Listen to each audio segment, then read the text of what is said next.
So let's read the last bit of the Harry story. made his way down to the end of the year feast alone that night. The great hall was decked out in green and silver to celebrate Slytherin winning the House Cup. When Harry entered, there was a sudden hush. Hush. He took a seat between Ron and Hermione, trying to ignore the stares of the other students. The House Cup, announced Dumbledore, is awarded to the team with the most house points. At the moment, that would seem to be Slytherin. A storm of cheering and stamping broke out from the Slytherin table. Boo. However, continued Dumbledore, in recognition of Mr. Harry Potter's pure nerve and outstanding courage, I award Gryffindor 60 points. Woohoo! Harry's table erupted with cheers and applause. The additional point had won the House Cup for Gryffindor. Woohoo! It was the best evening of Harry's life. Better than winning at Quidditch or Christmas or knocking out mountain trolls. He would never, ever forget tonight. And what a beautiful way to wrap up the story. And that is the end of the Harry Potter and the Philosopher's Stone PS1 walkthrough. So I hope you've had fun as much as me. I do love this game, so I've had fun playing it anyway. And I think I'll just talk through the credits and you know, just to say a few words. Thank you for watching this series. Firstly, thank you for watching, even if you watched one of the videos. You know, I appreciate it. You know, if you liked the series, comment, subscribe, like the video.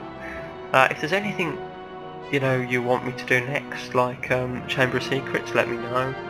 Or another PS1 game I'd consider doing would be Atlantis: The Lost Empire, or Toy Story for PS1. Those are probably my 4 favourite, including this, those are probably my 4 favourite PS1 games, and ones that I'd feel comfortable with doing a walkthrough of. Chamber of Secrets, I'm not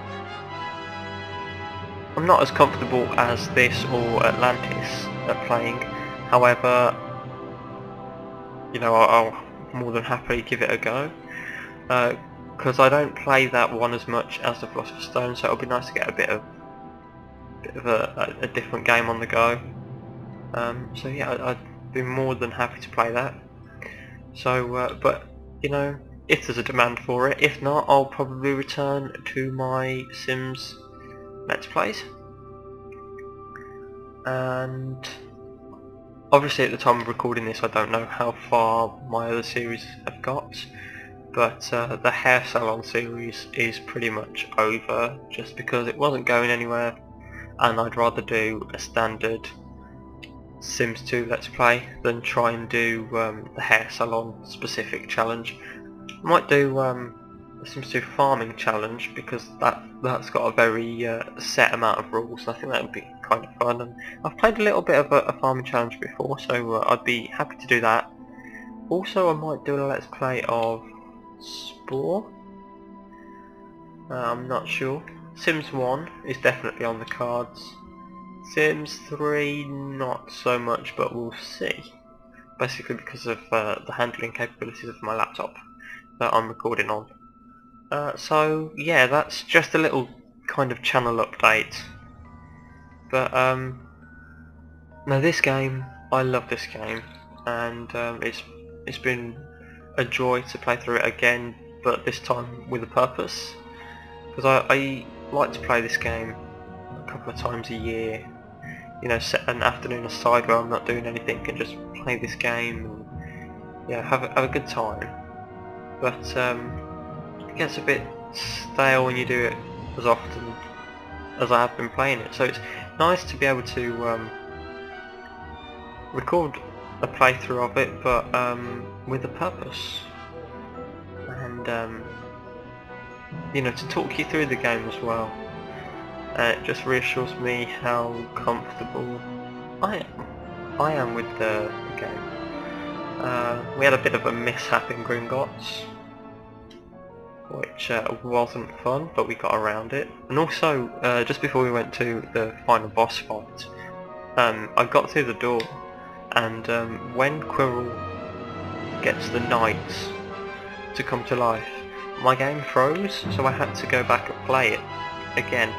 And the last time I'd saved was just after we'd got the upgraded Flipendo through the portrait, so I had to do all of the trapdoor again, even though I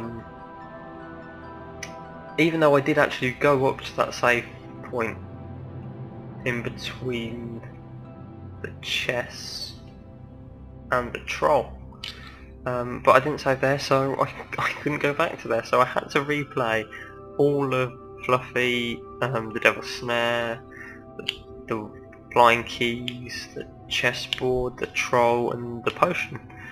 And the chessboard I did really bad at when I had to replay through it. Obviously I didn't film that, I just didn't record until I got up to where I wanted to be. And I did really bad at the chessboard, and then the mission with the troll where you have to charm the objects out of the troll's way, I actually failed it twice. And I just thought, I'm going to be so stuck. But luckily, the boss fight with Quirrell, I did it on my first try. So, because quite often I'll be unlucky and I'll have to do that 2 or 3 times before I complete it. And also I want to thank the game for not freezing, because the last time I played this game, I think it was over Christmas, and just as I knocked out Quirrell, the game froze, so I couldn't do all of this bit, which you know, by that point I just turned off the game and went to bed, I think. But yeah, so it's definitely a good game. Like I said at the very start, I've had this game since I was about 7 years old. So I've been playing this game for too many years. But it's one I'll always go back to because it's so much fun, and it's one of my childhood favourites. And particularly when I'm in a situation like I am at the moment, where I haven't really got a good gaming rig for PC games, and I've got a load of games that I want to play on PC, and it's just not great to play them at the moment. So I'm saving up for a new rig, but in the meantime I'm just playing games like this all the time, which is quite fun. It's quite fun, and I hope I can play some more old games even when I've got a new rig. Especially on PC, I mean, especially with the introduction of GOG games. I've got quite a lot of games off GOG over the last year, because they all run fine, because especially the ones from the 90s and the early 2000s. So hopefully I might be able to do a few of them, but mainly I've been buying games that I've bought a few that I remember playing as a kid, but I've also bought quite a few that I always wanted to play or never quite got to play, or I seen other people play and never got the game for myself. So I don't know how well blind playthroughs would go of games. Like I've got all the Prince of Persia series now, and because I always wanted to play them but never got a chance to. So I don't know, it depends if there's a desire for it. I mean, obviously I'm still quite new to this, so my commentary isn't the best, but hopefully the more I do, the more my commentary will get better, and maybe if I become naturally funny somehow, it'll be worth me doing blind playthroughs, because I think they'll be really fun, but I think you definitely need the right person to be playing them, because otherwise it's just a bit stale and a bit boring. And I'm not always great at thinking out loud when I'm playing, so we'll just have to see how it goes. But anyway, the credits are over. Finally, and let's see who will win this year's Let's see who will win this year's House Cup. Even though we've got a very, very good idea.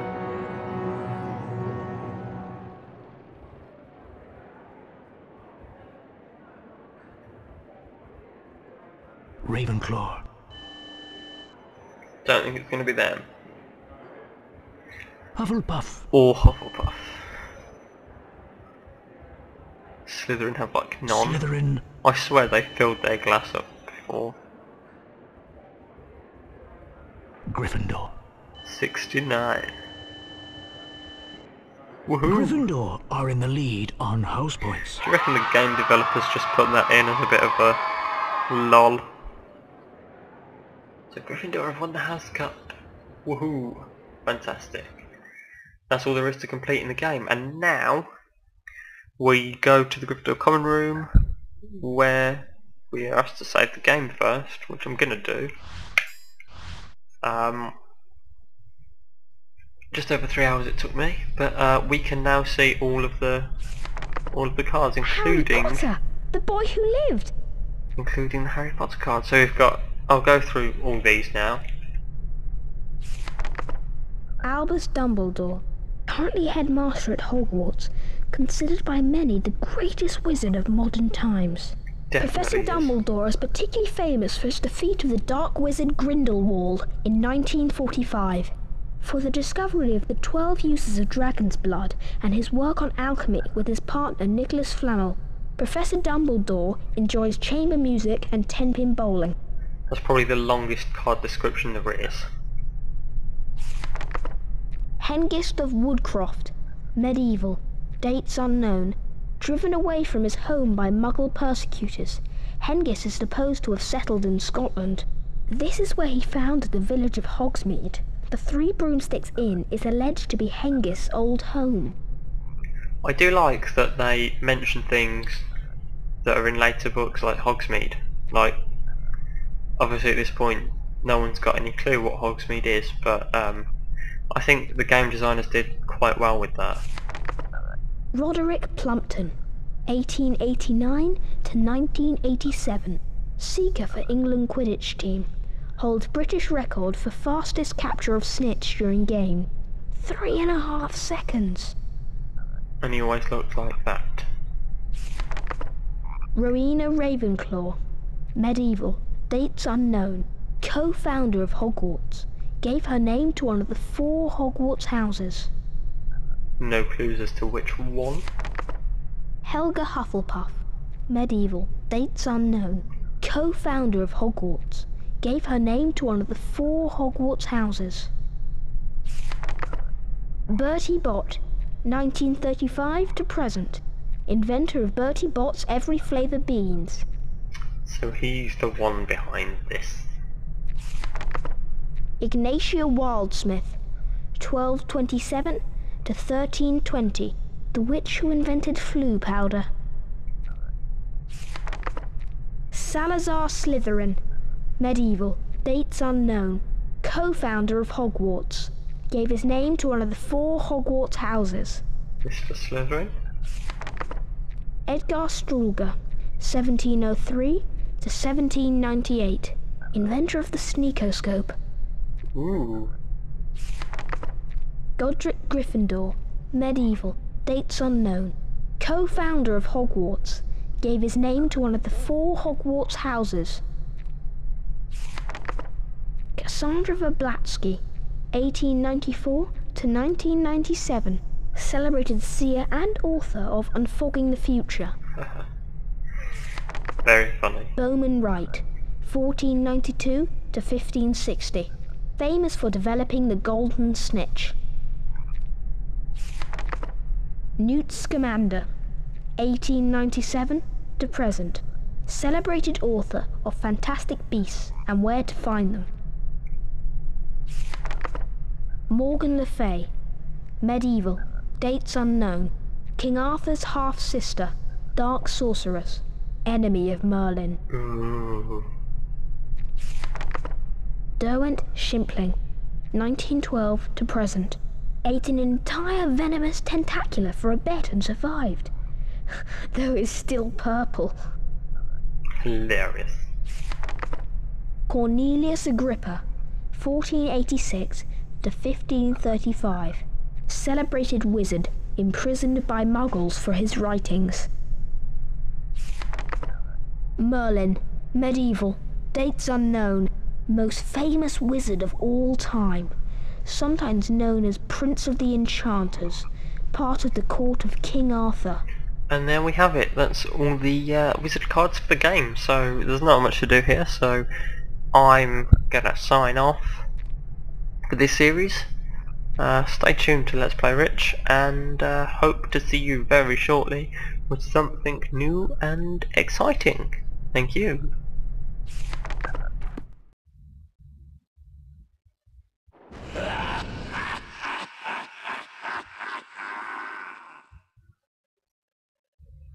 And no one quite knows who that laugh's meant to be. See ya.